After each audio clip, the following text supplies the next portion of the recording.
Life कैसी जा रही है?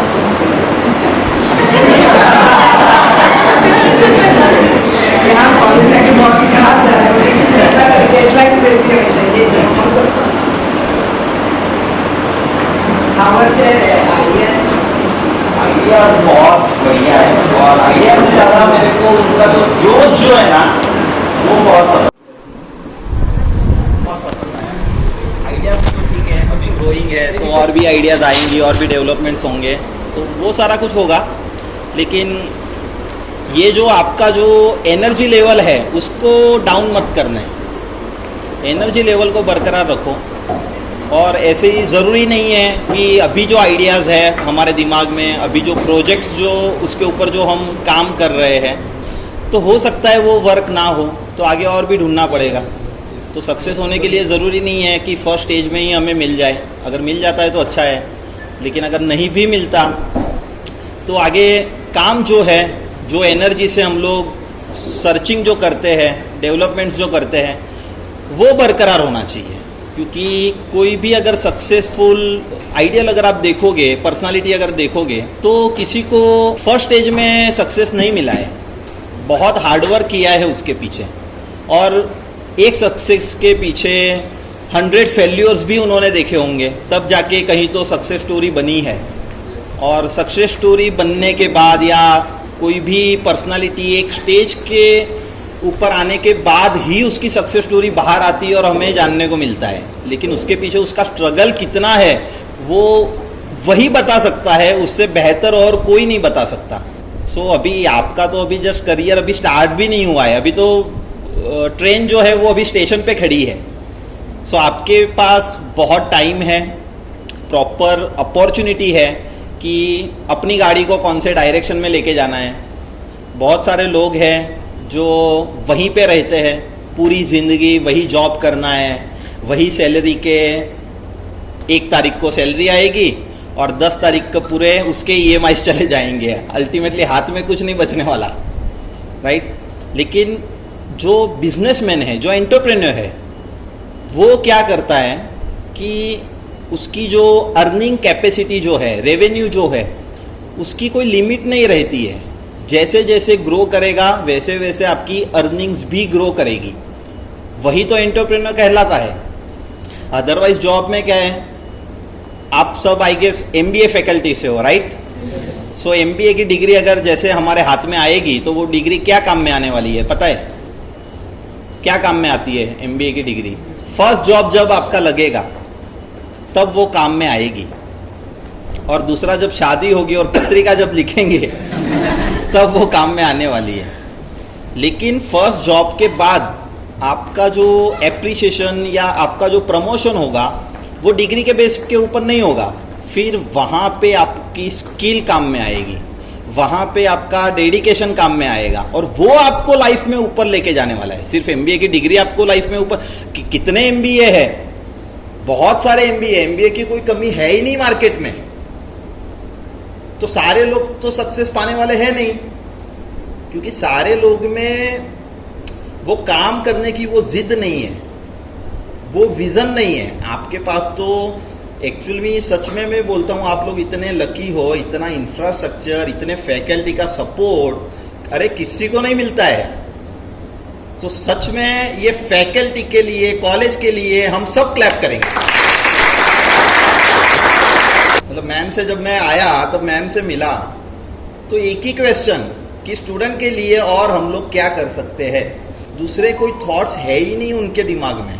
ये दिग्विजय सर से पिछले 2 दिन से हम लोग कॉन्वर्सेशन कर रहे हैं, सर आप क्या डिलीवर करोगे, स्टूडेंट्स को और बेनिफिट्स क्या होगा, आप आपकी नॉर्मल लाइफ में क्या करते हो तो उसका बेनिफिट हमारे स्टूडेंट्स को कैसे मिलेगा। मतलब इतनी ये फैकल्टी, मेरे को मतलब आश्चर्य है कि इतना स्टूडेंट के लिए सोच रहे हैं, इतना स्टूडेंट को सपोर्ट कर रहे हैं, और उसका रिजल्ट मैंने आज देख लिया। आप लोगों का जो प्रेजेंटेशन था उसमें सबका जोश जो है वो सबका हाई है। So yes, congratulate to all of you. So आप लोगों को क्या क्या क्वेश्चंस है, या आप लोगों को क्या दिक्कतें आ रही है, या क्या करना चाहिए, तो मेरा जो भी एक्सपीरियंस रहेगा वो एक्सपीरियंस मैं आपको शेयर करूंगा। सो उसके पहले जो जेके ग्रुप जो है हमारा, उसका जो इंट्रोडक्शन है वो अनुज सर देंगे, तो वो पहले हम लोग देख लेते हैं और उसके बाद में Basically, myself Anush Patil, I am looking as business head of JK Wealth Management, JK Wealth Private Limited. In JK Wealth Private Limited, we help people to reach their financial goals on time by assisting them in creating, multiplying and protecting their wealth. Hemant Shah sir is director of JK Wealth and co-founder of JK Group. JK Group Marathi सगळ्यांना समजतंय? म्हणजे मला पण अवघडल्यासारखं नको, तुम्हाला पण. जे के group 1981चं establishment आहे. जे के शाह सर जे हेमंत सरांचे वडील आहेत, त्यांनी 1981मध्ये शुगर ट्रेडिंगपासून या व्यवसायाची सुरुवात केली होती. आज शुगर ट्रेडिंग व्यतिरिक्त शुगर ट्रेडिंग व्यतिरिक्त financial services, information technology, media and communication, telecom, consumer, infra, sports and lifestyle, entertainment and events आणि CSRमध्ये आपला ग्रुप डायव्हर्सिफाईड आहे. जे के शहा सर जे सरांचे वडील आहेत, उत्पल शहा सर, त्यांनी ऑलरेडी या कॉलेजला व्हिजिट केलेली आहे. आणि हेमंत सर आज तिघेजण मिळून एंटायर ग्रुप लीड करतात. ब्रँड्स आपले वेगवेगळे ब्रँड्स आहेत.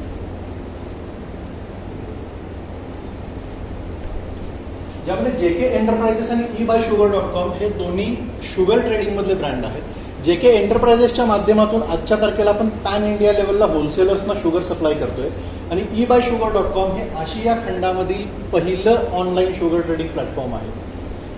अग्रया टेक्नॉलॉजी, इनोप्लॅट, सॅमोर आणि कॉन्प्रो.ai हे चारही सॉफ्टवेअरमधले ब्रँड आहेत. कॉन्प्रोमध्ये आपण आर्टिफिशियल इंटेलिजन्सवरती काम करतोय. इनोप्लॅट्समध्ये पर्टिक्युलरली शुगर इंडस्ट्रीला लागणारे सॉफ्टवेअर्स डेव्हलप केले जातात. आणि अग्रया टेक्नॉलॉजी वेल नोन आहे अलेक्झासाठी. अलेक्झा सगळ्यांना माहिती आहे. ॲमेझॉन इको प्रोडक्टमध्ये जी अलेक्झा टेक्नॉलॉजी वापरली जाते ती अग्रयामध्ये आपल्या JK ग्रुपच्या ब्रँडमध्ये डेव्हलप केली गेलेली आहे. गुगल आणि ॲमेझॉनला आपण इंडियामध्ये व्हॉइस सपोर्ट देतो.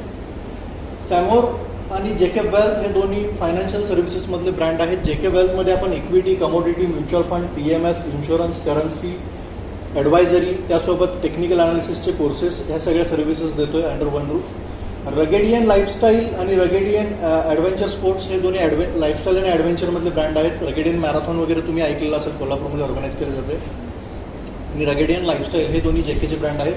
mycreeda.com स्पोर्ट इव्हेंट मॅनेज करणारी कंपनी आहे.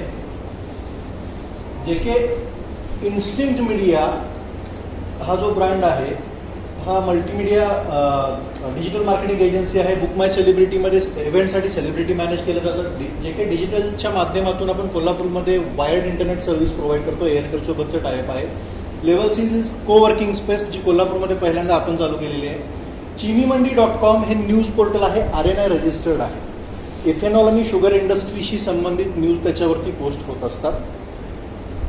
बऱ्याच कंट्रीजमध्ये त्याचा आजच्या तारखेला प्रेझेन्स आहे. आणि यावर्षी मार्चमध्ये इंडियामधला सगळ्यात मोठा इंटरनॅशनल लेवलचा शुगर आणि इथेनॉल इंडस्ट्रीमधला कॉन्क्लेव्ह चिनी मंडीनं ऑर्गनाईज केला होता मुंबईमध्ये हॉटेल सहाराष्ट्र. 3 दिवसाचा रेसिडेन्शियल इव्हेंट होता. 5 वेगवेगळ्या देशाचे डेलिगेट्स त्याला उपस्थित होते आणि नितीन गडकरी सर त्यासाठी चीफ गेस्ट म्हणून प्रेझेंट होते. मेजॉरिटी न्यूज चॅनलने त्याला कव्हर केलं होतं. सर चाय स्टेशन ही फ्रँचायझी कॉन्सेप्ट आहे. आवाज.com हे पॉडकास्ट ॲप आहे. आणि JK चॅरिटेबल ट्रस्टच्या माध्यमातून वेगवेगळ्या चॅरिटेबल ॲक्टिव्हिटीज मोठ्या प्रमाणामध्ये आपण रन करतोय. फक्त त्याचं कुठेही पब्लिसिटी फार नाही होत. नॅशनल इंटरनॅशनल लेवलचे अवॉर्ड रिवॉर्ड आहे, ज्याच्यामध्ये outstanding achievement award for business excellence, India's fastest growing company, Amazon Alexa agency of the year, most promising Google technology solution provider, youngest serial entrepreneur award हा दैनिक सकाळकडून मिळालेला आहे. Most successful businessman award, global award in pitch competition at Kazakhstan web summit, most influencive agency of year by Amazon artificial intelligence, Maharashtra Gaurav, Maharashtra Bhushan, JITO business award, हे वेगवेगळे award reward national international लेवलचे मिळालेले आहेत. Group आजच्या तारखेला वेल एस्टॅब्लिश्ड आहे. हे सगळे brands घेऊन आपण काम करतोय. त्या ग्रुपचे को फाउंडर आहेत, डायरेक्टर आहेत हेमंत शाह सर, जे आज इथे उपस्थित आहेत. तर सर तुमच्यासोबत इंटरॅक्ट करतील. Thank you. It was really nice experience to have your guidance regarding our project since from the morning. Your life journey is truly inspiration and we would like to learn from your experience.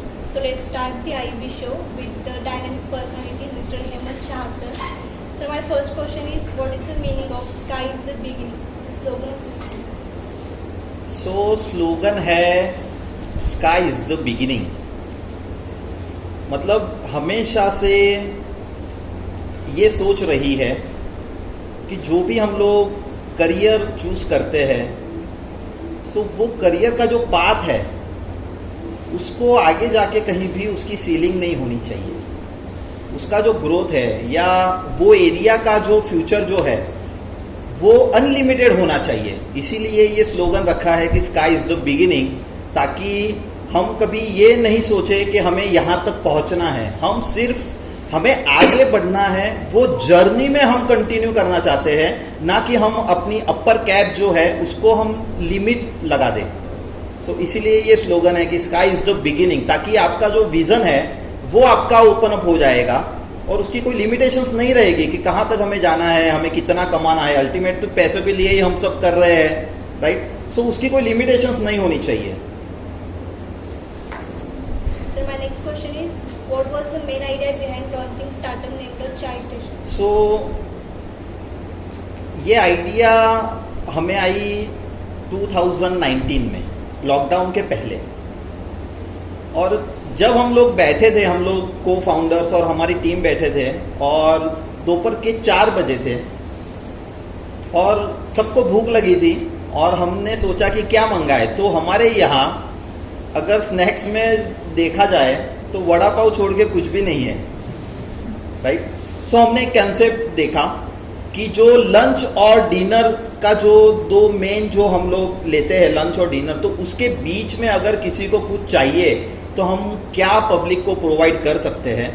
और दूसरा कि जो normal people है, कि example कि अगर हमको French fries खानी है तो सबको पहले दिमाग में आता है मैकडी, कि फ्रेंच फ्राइज अगर खानी है तो हम लोग मैकडी में जाएंगे। लेकिन मैकडी में फ्रेंच फ्राइज कितने की मिलेगी और क्या उतना पैसा स्पेंड करने की क्या हमारी कैपेसिटी है, सो वो नहीं है।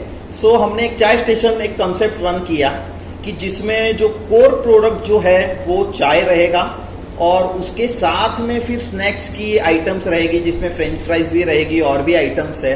और ये कंसेप्ट को हम इकोनॉमी जो क्राउड है, नॉर्मल क्राउड जो है, उसके ऊपर हम लोग टारगेटेड ऑडियंस है उसका। सो ये कंसेप्ट वहाँ से आया कि स्नैक्स अगर आइटम चाहिए कि जिसको एक चाय के साथ अगर 2-3 अगर स्नैक्स अगर मिल जाए तो जिससे वो अपनी जो भूख जो है वो 2-3 घंटा तक वो एक्सटेंड कर पाता है। सो वो कंसेप्ट से हम लोग ये चाय स्टेशन रन कर रहे हैं। So next question is, any bad incidents of your life that converted into good opportunities? C incidents जो है बिजनेस में, जब मैंने मेरा करियर की शुरुआत की तो उसके बाद में जैसे मैंने बोला कि कोई भी अगर सक्सेसफुल बनता है तो उसके पीछे फेल्यूर्स तो आएंगे और फेल्यूर्स से ही आपको सीखने को मिलेगा। तो फेल्यूर्स तो बहुत आए। जैसे मेरी जर्नी जो है वो मार्केट में एंट्री किया, उसके पहले मैं बॉम्बे में था, शायद आप लोगों को नहीं पता है, जो आपने रिसर्च किया है उतना सारा क्वेश्चन। सो मैं मेरी पहले जर्नी बता देता हूँ कि कैसे मैं इसमें आया। सो मेरी स्कूलिंग जो हुई है वो गुजराती हाई स्कूल से हुई है। मैंने एडमिशन लिया diploma in computer engineering, DY Patil college जो है कोल्हापुर में। सो वहाँ पे एडमिशन लिया और गुजराती हाई स्कूल में स्कूलिंग हुआ है करके इंग्लिश का पहले से दिक्कत था मेरे को, इंग्लिश तो आता ही नहीं था। सो वहाँ पे एडमिशन तो ले लिया, एडमिशन नहीं मिला तो फीस वगैरह भी हेवी थी और तब तो उतनी भी कैपेसिटी नहीं थी। आज तो अच्छा है, सक्सेस हो गया है करके अच्छा लग रहा है, लेकिन तब वो कैपेसिटी नहीं थी। तो फिर भी क्योंकि जो उपल भैया जो है वो 10th फेल है, मेरे पापा जो है उन्होंने भी SSC की है, वो काफ़ी स्कॉलर थे लेकिन पैसों की वजह से वो पढ़ नहीं पाए। सो हमेशा से घर में था कि कोई तो पढ़े। सो डिप्लोमा इन कंप्यूटर ये एडमिशन लिया और कुछ भी समझ में नहीं आ रहा है। प्राइवेट क्लासेस लगाए और जब रिजल्ट आया तो बहुत फैंटास्टिक आया कि 8 में से 7 में फेल। तो इन बिटवीन हमारे घर में सबने सबको बता दिया कि मेरा बच्चा जो है वो कंप्यूटर इंजीनियरिंग होने वाला है। तो वो एक प्रेशर था और ये रिजल्ट देख के बहुत ही मतलब वो जो फेस था मेरा रिजल्ट के बाद का, वो आप लोगों को पता ही होगा, एक्सपेक्टेशंस जब कंप्लीट नहीं होती है तो कैसा लगता है। सो वहाँ पे जो झटका जो लगा वो मेरा एक टर्निंग पॉइंट था कि वहाँ से थोड़ा सा मतलब इस बात का दुख लगा कि सबकी एक्सपेक्टेशंस है मेरे पे, इतना पैसा खर्च किया, हेवी फी भरी, प्राइवेट ट्यूशन्स लगाए और उसके ऊपर हम लोग वो सक्सेस नहीं पाए या फेल हो गए। सो उसके बाद में फिर मैंने लाइन चेंज की, कॉमर्स में मैं कन्वर्ट हुआ और फिर मैंने एक प्राइवेट ट्यूशन लगाया और वो सर को बोला कि मेरे को जो है अकाउंट्स में, क्योंकि कॉमर्स में ना बेसिकली अकाउंट्स का बहुत ही इंपॉर्टेंट है और मेरे को कुछ भी नहीं आता था। मतलब मेरे को ये लगता था कि लास्ट 5 में मेरा नंबर कहीं तो आता होगा। सो मैंने मेरे जो बन्ने सर करके है जो मेरे आइडियल है और मैंने उनसे रिक्वेस्ट की कि 8 स्टैंडर्ड से मेरे को पहले से सिखा हुआ कि क्या है अकाउंट्स, कैसे उसका मैथ्स कैसे कैलकुलेट करते हैं, क्या करते हैं। क्योंकि उस टाइम ना मैं बहुत ही सीरियस हो चुका था लाइफ में या स्टडी में, क्योंकि ये झटका लगा था ना। सो लाइफ चेंजिंग मूवमेंट तो हो गया था। सो उसके बाद में जो लाइफ चेंज हुआ, सो उसके बाद में अकाउंट्स में फिर 12th FY SY TY सारे में यूनिवर्सिटी टॉपर। सो ये जो मेरा चेंजिंग पॉइंट था। उसके बाद में पहले हमारा सिर्फ शुगर ट्रेडिंग का बिजनेस था और ऑलरेडी पापा और उपल भैया ऑलरेडी वो संभाल रहे थे। सो पापा की ये सोच थी कि सारे लोग एक ही बिजनेस में नहीं चाहिए, हमको थोड़ा सा डाइवर्सिफाइड करना चाहिए। सो मैं बॉम्बे में गया डायमंड मार्केट में। सो डायमंड कैसे देखते हैं, ये जो डायमंड जो है वो उसको कैसे परखते हैं, उसकी प्राइस क्या होनी चाहिए, तो ये सारा मैंने 10 से 12 महीना किया और वहाँ से मेरे को ऑफर आया कि लाइफ टाइम आप सिंगापुर या हांगकांग वहाँ पे सेटल हो जाओ। सो जब ऑफर आई तो वो मेरे लिए काफ़ी एक्साइटेड था, मैं काफ़ी खुश था कि मेरे को एक लिफ्ट मिल गया लाइफ में सीधा एक ही साल में। जो लोगों को 5 साल के बाद भी नहीं मिलता है वो मेरे को 10 से 12 महीने में ही मिल गया। सो ये बात मैंने घर पे बताई, ऐसे ऐसी है, तो बोला ठीक है तू आजा कोल्हापुर। तो फाइनली मैं लाइफ टाइम सेटल होने के लिए जा रहा था, वीज़ा मेरा रेडी था, तो इसलिए मैंने मेरे ऑफिस में बताया कि फाइनली मैं जा ही रहा हूँ तो एक 15 दिन में कोल्हापुर रुक के आता हूँ घर में। तो वो जो 15 दिन इधर आया तो आज तक मैं यहीं पे हूँ। फिर ये सोच आई कि हम लोग स्टॉक मार्केट ये फील्ड जो है उसको हम लोग डेवलप करेंगे और अल्टीमेटली अगर हमको बाहर ही जाना है, तेरे को सिंगापुर या हांगकांग कहीं भी जाएगा तो अल्टीमेटली पैसे के लिए ही जाएगा, तो फैमिली से दूर क्यों रहना। सो फैमिली जो है वो फर्स्ट प्रायोरिटी हमने रखी और अगर फैमिली के साथ अगर रहोगे, अगर फैमिली का अगर बैकअप है आपके पास, अगर सपोर्ट है, तो आपके फेल्यूर्स में भी आप सक्सेस पाओगे। ये फैमिली की ताकत है। सो वही मैंने किया, मैं फैमिली को मैंने चुना और फिर आज तक यहीं पे हूँ। सो 2006 से मैंने technical analysis, stock market, commodity market, वहाँ पे ट्रेडिंग जर्नी, मेरी ब्रोकिंग जर्नी वहाँ से मेरा शुरुआत हुई और काफ़ी झटके खाए। जैसे आप लोगों ने सबने सुना होगा कि स्टॉक मार्केट में तो लॉस ही होता है, स्टॉक मार्केट बहुत ही रिस्की है। सो मुझे भी बहुत लोगों ने सुनाया कि ये कोई करियर बनाने का पाथ नहीं है, इसमें नहीं जाना चाहिए। और पहले 2 साल तो सबकी बातें सच्चाई भी नज़र आई, क्योंकि पहले 2 साल में बहुत झटके भी खाए, बहुत लॉसेस किए मैंने।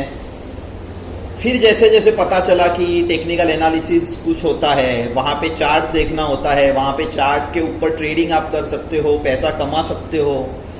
फिर जो धीरे धीरे धीरे वहाँ पे स्किल जो डेवलप हुई और वहाँ से जो टेक ऑफ किया है वो फिर आज तक लैंड ही नहीं किया है और अभी भी हम लोग आसमान में घूम ही रहे और घूमते ही रहना है। सो ये ओवरऑल मेरी ये लाइफ जर्नी है। सो टेक्निकल एनालिसिस के कोर्सेज भी मैं कंडक्ट करता हूँ अभी, जो लॉकडाउन के बाद ही जस्ट मैंने स्टार्ट किया है, क्योंकि मैं कोई प्रोफेशनल ट्रेनर नहीं हूँ, मैं एक प्रोफेशनल ट्रेडर हूँ। ट्रेनर नहीं हूँ लेकिन ट्रेडर हूँ। सो कहाँ पे गलतियाँ होगी, कहाँ पे नहीं होगी, क्या करना चाहिए, क्या नहीं करना चाहिए, कब करना चाहिए, कितना करना चाहिए, ये सारा कुछ मेरे पास वो एक्सपीरियंस है, और मेरा एक्सपीरियंस जो है वो मैं मेरे स्टूडेंट्स को मैं डाइवर्ट करता हूँ, मैं मेरे स्टूडेंट्स को वो डिलीवर करता हूँ। क्योंकि आज मैं बहुत सारे कॉलेजेस में जाता हूँ, अभी पिछले संजय घोड़ा यूनिवर्सिटी में गया था, वहाँ पे करीबन 100-125 स्टूडेंट्स थे, और उसमें से 70% स्टूडेंट्स आज स्टॉक मार्केट में ट्रेड कर रहे हैं। शायद आप में से सारे लोग स्टॉक मार्केट में ट्रेड कर रहे होंगे। सो यंग जनरेशन जो है वो लॉकडाउन के बाद काफ़ी इम्प्रेस हो चुकी है स्टॉक मार्केट से। सबको इजी मनी, शॉर्टकट्स मनी, और सारे लोग वहाँ पे ट्रेड करना चाहते हैं, लेकिन ब्लाइंडली ट्रेड करने से आप कभी नहीं सक्सेस कर पाओगे, या ब्लाइंडली ट्रेड करने से आपको कभी प्रॉफिट नहीं होगा। सो वो करने के लिए आपको वो टेक्निकल एनालिसिस या वो जो स्टडी जो है वो आपको सीखना ज़रूरी है, और उसके बाद में फिर आप ट्रेड करो। क्योंकि जो हम लोग कर रहे हैं वो समझना काफ़ी ज़रूरी है। जब तक वो हमें पता ही नहीं है कि हम क्यों कर रहे हैं, कैसे करना चाहिए, जब तक वो नहीं पता है तब तक आप उसमें से प्रॉफिट नहीं कमा सकते। सो पहले सीखो, और फिर वहाँ पे अगर ट्रेड कर रहे हो, वहाँ पे फिर अगर आप इन्वेस्ट कर रहे हो, तो वहाँ पे पॉसिबिलिटीज हाई हो जाती है कि आप उसमें से कुछ तो रिटर्न कमा पाओ। लेकिन जब तक आपको पता नहीं है तब तक मैं किसी को सजेस्ट नहीं करता हूँ कि आप स्टॉक मार्केट में एंट्री करो। मैं सबको यही सजेस्ट करता हूँ कि पहले आप लोग सीख लो, सीखने के बाद आपकी स्किल डेवलप करो, और फिर आप ट्रेड करो, तब जाके वो इन्वेस्टमेंट या ट्रेडिंग काम में आएगी। सो ये ओवरऑल जर्नी है मेरी। पहले तो मैंने कोई स्टार्टअप में इन्वेस्टमेंट किया नहीं है। जो भी स्टार्टअप किया है खुद के है, ओके।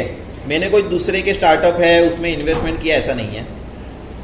जैसे हमने जब स्टार्ट किया 2014-15 से जेके इंस्टिंग मीडिया, पहले हमने उसमें इन्वेस्ट किया। वो कोई स्टार्टअप नहीं था, रूटीन बिजनेस था। सोशल मार्केटिंग मीडिया एजेंसी है जेके इंस्टिंग मीडिया। वहाँ से जो मेरे को फाउंडर है, उनकी जो ऑफिस है जेके इंस्टिंग मीडिया की, वो बॉम्बे से रन होता है। वहाँ पे 40 डेवलपर्स है अभी। सो वहाँ से वो को फाउंडर की जब हमारी मीटिंग हुई, तब हमारे कोई कुछ थॉट्स मतलब जब डिस्कशन में आपके थॉट्स बाहर आते हैं। सो जब आप ब्रेनस्टॉर्मिंग करते हो तो आपके थॉट्स बाहर आते हैं। सो वहाँ से अग्रया का बोल सकते हैं कि वहाँ से अग्रया का जन्म हुआ। सो जब हम अग्रया में स्टार्ट किए, सो वहाँ पे हमने पहले hotfridaytalks.com का एक प्लेटफॉर्म हमने लॉन्च किया। वो अनफॉर्चुनेटली वर्क नहीं किया, तो फिर अभी आगे क्या करना चाहिए, फ्यूचर क्या लग रहा है, तो वॉइस टेक्नोलॉजी पे हम लोग आए, क्योंकि आगे जो है वो वॉइस टेक्नोलॉजी काम में आने वाली है। तो वॉइस टेक्नोलॉजी के ऊपर हमने फोकस किया। फिर आवाज़.com जो है वो, अगर आपके पास अगर एंड्रॉयड फ़ोन है तो उसके ऊपर आवाज़.com का एप्लीकेशन है जो अपना खुद का है। इंडिया की नंबर 1 वॉइस प्लेटफॉर्म है, वहाँ पे पॉडकास्ट प्लेटफॉर्म है, जहाँ पे हम लोग स्टोरीज टेलिंग है, एंटरप्रेन्योर्स के इंटरव्यूज़ है, वहाँ पे कॉमेडीज़ का पूरा कंटेंट है, आध्यात्मिक कंटेंट है, हॉरर स्टोरीज है, तो बहुत कुछ कंटेंट है।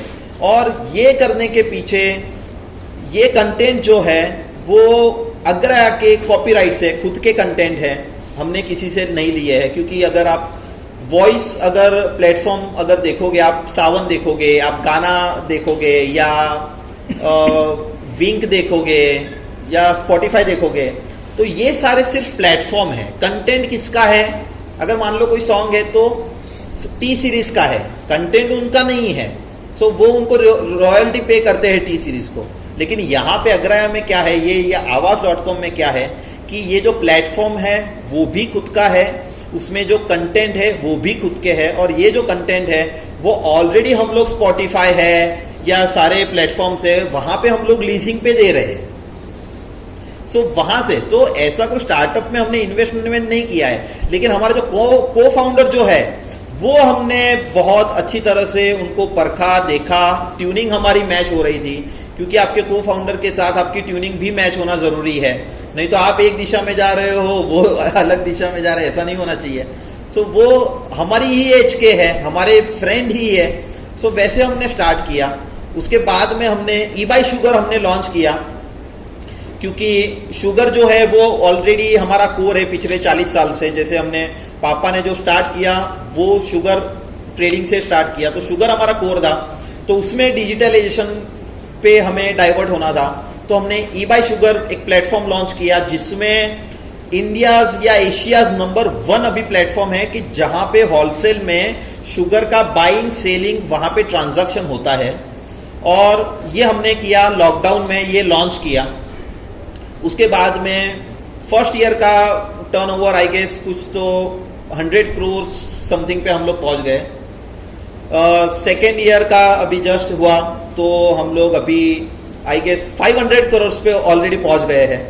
सो कंपनी जो है ट्रिमेंडसली ग्रो कर रही है और खुद का ही स्टार्टअप है, क्योंकि अभी बीच में हमें फंडिंग की भी ऑफर आई है और हमने अभी फंडिंग थोड़ा सा हम पॉज ले रहे हैं, क्योंकि अभी कुछ तो 300 करोड़ की वैल्यूएशन पे यहाँ पे डिमांड आ रही है कि, लेकिन हमें लगता है कि जैसे जैसे यहाँ पे ईबिटा मार्जिन है या जो भी ग्रोथ है या रेवेन्यू मार्जिन हो जो है वो जैसे जैसे हमारा बढ़ेगा वैसे वैसे कंपनी की वैल्यूएशन भी बढ़ेगी। और रेवेन्यू मॉडल है, ऐसा नहीं है हम लोग इसमें कुछ भी, हम लोग यहाँ पे स्टार्टअप में जनरली क्या है कि मनी बर्निंग बहुत है। स्टार्टअप के अंदर अगर आप देखोगे तो मार्केटिंग है या कस्टमर एक्विजिशन कॉस्ट है, ये बहुत है, लेकिन ई बाय शुगर में बिल्कुल भी नहीं है। प्योर रेवेन्यू मॉडल है, प्योर प्रॉफिटेबल है।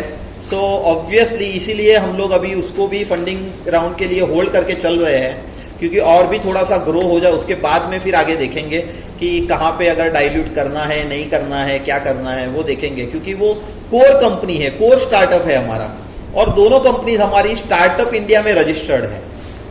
सो ये आप ध्यान में रखना कि अगर आप स्टार्टअप अगर कोई कंपनी बना रहे हो तो स्टार्टअप इंडिया में आप रजिस्टर कर लेना, ताकि उसके जो गवर्नमेंट्स के जो बेनिफिट्स है, टैक्सेशन बेनिफिट्स है, सो वो भी आपको मिले। ग्रुप टी के बारे में थोड़ी हाँ जी, ग्रुप टी के बारे में इंफॉर्मेशन चाहिए। ग्रुप टी शेयर मार्केट में जो ग्रुप टी होता है ना, ग्रुप टी वाले शेयर्स, हाँ, इसकी इंफॉर्मेशन चाहिए। ग्रुप टी में क्या होता है? ग्रुप टी मतलब क्या? Trade to trade. Okay, T मतलब क्या है? Trade to trade. So trade to trade में क्या होता है कि अगर आप कोई कंपनी के स्टॉक्स या कोई कंपनी के शेयर अगर आप आज परचेस कर रहे हो तो आज परचेस किया हुआ आज ही आप बेच नहीं सकते। आपको बेचना कब है? एक बार आपके डीमेट अकाउंट में आने के बाद में आप बेच सकते हो। लेकिन बाकी जो कंपनीज है जैसे टाटा मोटर है, रिलायंस है, टीसीएस है, इन्फोसिस है, विप्रो है, जो भी है, उनके शेयर्स आप आज परचेस करके आज ही सेल कर सकते हो। लेकिन टी ग्रुप मतलब ट्रेड टू ट्रेड में ऐसे नहीं कर सकते हो। और ट्रेड टू ट्रेड में अगर कोई कंपनी है तो या कोई कंपनी को है या नहीं है, वो जो पूरा डिसीजन जो है वो पूरा सेबी का रहता है, एक्सचेंज का रहता है। सो वहां से जो भी गाइडेंस गाइडलाइन जो आती है उसको हमें फॉलो करना पड़ेगा। So what was your opinion on Elon Musk investment on Twitter?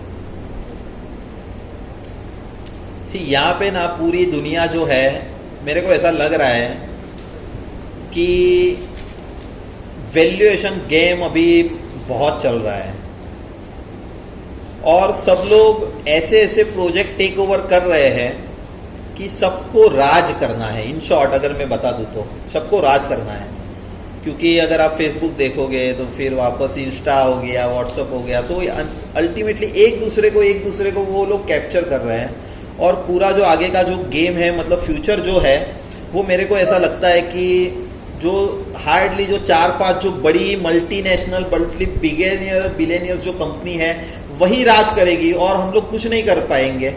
उनके हमारे जो डाटा है, जो हम लोग मोबाइल यूज़ करते हैं, जो हमारे कॉन्टैक्ट्स है, हम लोग कहाँ जाते हैं, हमारे क्या इंटरेस्ट है, सारा कुछ डाटा उन लोगों के पास है और उसको हम लोग कंट्रोल नहीं कर सकते हैं। सो सबकी लाइफ जो है वो सबके हाथ में रहने वाली है और हमारे पास अभी कोई ऑप्शन नहीं है। सो अगर वो ले भी रहे हैं तो इंटेंशन यही है, पूरी डाटा बैंक पूरे सबको कैप्चर करना, यही इंटेंशन है। अगर वो ले रहे हैं तो डेफिनेटली उनके लिए तो अच्छी ही है खबर है। तो अच्छा है अगर कोई भी पर्सन अगर और किसी कंपनी में अगर इन्वेस्ट कर रहा है, उसको टेक ओवर कर रहा है, तो ऑब्वियसली उसमें वो स्किल है जो हमें नहीं है, हमें एप्रिशिएट करना चाहिए।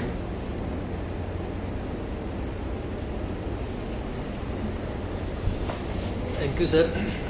Yes, thank you so much. और आप सबको big big big thank you. और मेरे को ये प्लेटफॉर्म दिया, ये अपॉर्चुनिटीज दी, जहाँ पे मैं अपना मेरी जो हिस्ट्री है, मेरे जो एक्सपीरियंस है, जो मैं शेयर कर पाऊँ, क्योंकि ज़्यादातर ऐसा मौका मिलता नहीं है, क्योंकि मैं कोई प्रोफेशनल ट्रेनर तो हूँ नहीं, राइट, या इन लोगों की तरह टीचर नहीं हूँ कि जहाँ पे मेरे को और भी आप जैसे रोज़ स्टूडेंट मिलेंगे और उनके साथ में मेरी शेयरिंग करता रहूँ जर्नी। सो डेफिनेटली वैसे मौके बहुत ही कम मिलते हैं, ऐसी 1-to-1 टच वाले मौके बहुत ही कम मिलते हैं। सो आप सबको थैंक यू कि मेरी जर्नी को सुना, होप कि उसमें से कुछ आपको सीखने को मिला होगा, और डेफिनेटली मैं सबको wish you all the best to everyone, क्योंकि आपकी जर्नी जो है वो जस्ट स्टार्ट हो रही है।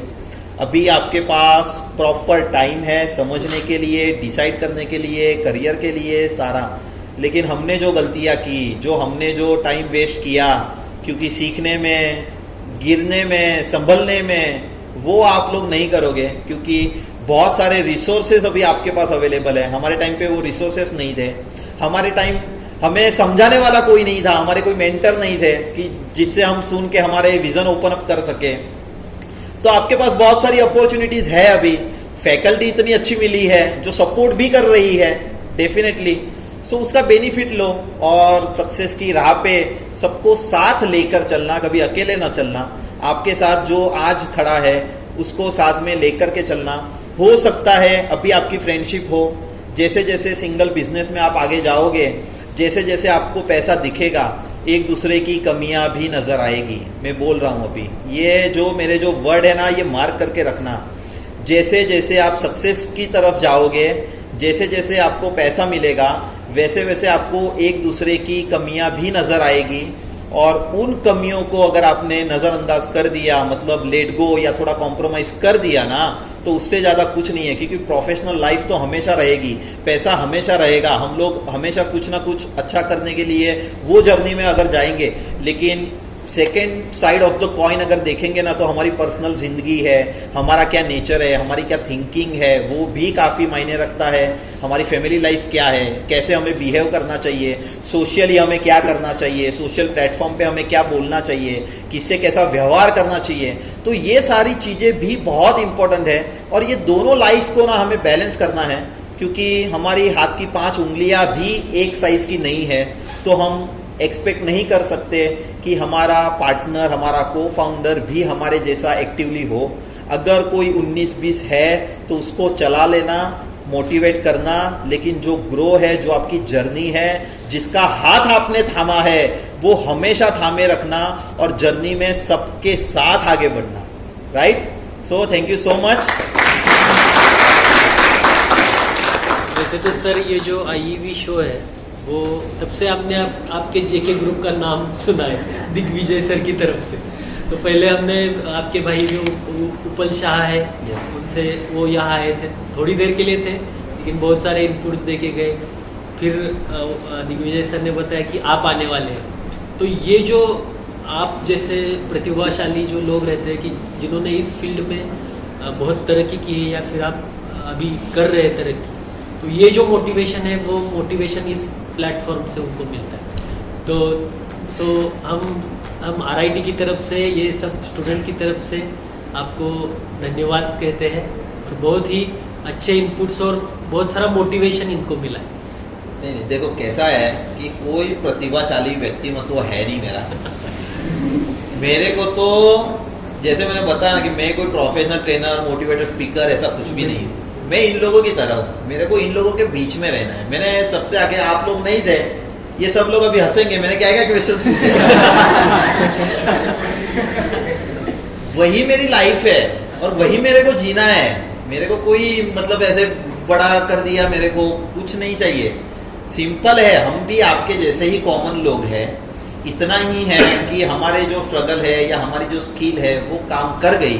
अदरवाइज ऐसे भी बहुत सारे लोग हैं कि जिन्होंने हमसे 10 गुना ज़्यादा मेहनत की है, 10 गुना ज़्यादा स्ट्रगल किया है, 10 गुना ज़्यादा फेल्योर्स किया है। तो अल्टीमेटली ऊपर वाला भी देखता है, डेस्टिनी हमें नहीं पता है, लेकिन उनको पता है कि हमें कहाँ लेके जाना है, हमें कहाँ तक जाना है। सो डेफिनेटली ऐसा कुछ नहीं है, आप लोगों की तरह ही मैं हूँ, और जहाँ जहाँ आपको मेरे ग्रुप की कभी भी ज़रूरत लगे, तो हमेशा याद करना हमको, क्योंकि जैसे जो टेक्निकल एनालिसिस के जो कोर्सेज है वो हमने ऑलरेडी लॉन्च भी कर दिए हैं। अगर आप में से अगर कोई टेक्निकल एनालिसिस सीखना चाहता है, अगर वो कोर्स अगर कंडक्ट करना चाहता है, तो पूरा ऑनलाइन प्रोसेस है, ऑनलाइन ही आपको सीखना है, ऑनलाइन ही सारा कुछ प्रैक्टिस वगैरह करना है। ऑफलाइन भी अवेलेबल है अगर आप कोल्हापुर में आ सको तो। सो वो बैच आई गेस 12 तारीख से वो स्टार्ट हो रही है, टेक्निकल एनालिसिस के बैच। अगर कोई करियर करना चाहता है, अगर कोई सीखना चाहता है तो डेफिनेटली मोस्ट वेलकम, कोई भी आप कर सकते हो बिल्कुल। सो आपके जैसे ही हूँ सर, मेरे को ऐसा कुछ अलग ट्रीट मत करिए। नहीं, फिर भी क्या रहता है कि हम तो रोज उनके सामने रहते हैं और जो थ्योरी है हम पढ़ाते हैं, लेकिन एक्चुअल प्रैक्टिस में क्या होता है, आप जैसे फेल्यूर की कुछ बातें बताते हो, उससे क्या मोटिवेशन मिलता है, इनसे उनको ज़्यादा सीख मिलती है। क्योंकि अभी वो स्टेज पे है कि बहुत सारे लोगों ने जो प्रोजेक्ट लिया हुआ है, उन्हें बहुत सारे चैलेंजेस वो फेस कर रहे हैं। तो उन चैलेंजेस को फेस करके कैसे सक्सेस होना है, सक्सेसफुल होना है, ये सारी चीज़ें आप लोगों से पता चले। क्योंकि मैंने बताया ना कि आप जिस प्रोजेक्ट पे काम कर रहे हो, ज़रूरी नहीं है कि वो प्रोजेक्ट हिट होगा। हो सकता है 1 नहीं 10 बार आपको चेंज करना पड़े, ये भी हो सकता है। क्योंकि मार्केट में स्टार्टअप के लिए या नए आइडियाज़ है, क्योंकि आपके जैसे लाखों बच्चे ऐसे आइडियाज़ पे काम कर रहे हैं, तो सारे लोग तो सक्सेस नहीं होने वाले ऑब्वियसली। तो हो सकता है कि हमें और स्ट्रगल करना पड़े, लेकिन जो मैंने जैसे बोला ना कि अभी आप फुल मोटिवेटेड लग रहे हो मेरे को, क्योंकि आपका फैकल्टी का आपको सपोर्ट बहुत अच्छा है। सो आप लोग काफ़ी एनर्जी जो है ना आप में, वो काफ़ी अच्छी है। तो ये एनर्जी को बरकरार रखना। उसका अगर 1 फेल हो गया, 2 फेल हो गया, 3 फेल हो गया ना, फिर क्या होगा, कुछ काम नहीं आ रहा है, उससे अच्छा जॉब कर ले, ये होगा, राइट। क्योंकि घर भी तो चलाना है, शादी भी तो करनी है, राइट। सो ये होगा। लेकिन ये एनर्जी को अगर आपने एक बार लो किया, तो उसके बाद में बहुत डिफिकल्ट होता है उसको वापस से री एंट्री करने के लिए, वापस से ट्रैक पे लाने के लिए। तो ये बरकरार रखना। इसीलिए मैंने बोला ना कि एक दूसरे का साथ कभी नहीं छोड़ना। इसीलिए मैंने बोला है कि एक दूसरे का साथ नहीं छोड़ना, क्योंकि ये अगर डीमोटिवेटेड है तो मैं ही उसको, अरे भाई कुछ नहीं, हम साथ में ना कर लेंगे। अगर एक दूसरे का साथ है ना तो वो कर लेंगे, क्योंकि सारी चीजें पैसों से नहीं तुली जा सकती ना। कुछ मोटिवेशन है, सपोर्ट है, एक्सटर्नल लाइफ में सपोर्ट है, ये सारी सपोर्ट सिस्टम बना के हम लोग सक्सेस चलाते हैं। सिर्फ मेरा कोई ये जो सक्सेस जो है वो कोई सिर्फ टेक्निकल एनालिसिस थोड़ी है, बाकी मेरी फैमिली का भी तो सपोर्ट है मेरे को। ऊपर भैया का है, पापा का है, एक्सटर्नल जो मेरे फ्रेंड्स है उनका सपोर्ट है। तो ये सारी सपोर्ट सिस्टम मिला के आदमी सक्सेस बनता है। इसीलिए मैंने बार बार बोला कि एक दूसरे का हाथ मत छोड़ना, थोड़ा कॉम्प्रोमाइज कर लेना, क्योंकि अगर एक साथ में रहोगे ना तो आप गिरोगे नहीं। थोड़ा डर लगेगा, डेफिनेटली नर्वसनेस आएगी आप में, लेकिन वो गिरोगे नहीं आप। Correct? So thank you so much guys.